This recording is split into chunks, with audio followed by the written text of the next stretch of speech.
কারণ আপনার মতো করে কেউ ফোন করে বলে না রাত 11টা বাজে, অনেক রাত, বাসায় চলে যান প্লিজ। আপনার মতো করে কেউ বলে না যে আপনি আর স্মোক করবেন। যখন জ্বর হয় আমার, আপনার মতো করে আর কেউ আমাকে যত্ন করে না। দোষটা কি আমার ছিল? Well, ভালোবাসলেন, যখন আমি ভালোবাসতে গেলাম আপনি চলে গেলেন। আমি আপনার জন্য সবকিছু ছেড়ে দিছি, যেটার জন্য আমি সেলফিশ ছিলাম, স্বার্থপর ছিলাম। যেই স্বার্থের কারণে আমি যাকে ভালোবাসলাম তাকে সারা জীবনের জন্য হারাইলাম। আমি ছেড়ে দিছি।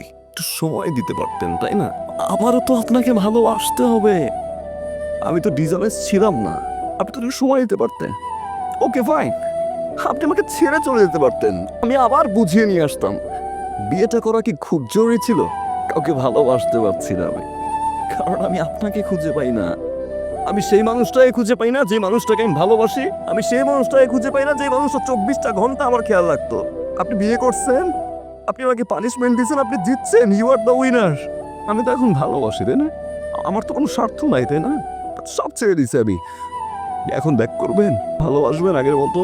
চলেন না প্লিজ, শুরু থেকে শুরু করি। আমি আর কোনো ভুল করবো না, আই প্রমিস। প্লিজ ব্যাক করে, প্লিজ ব্যাক করে।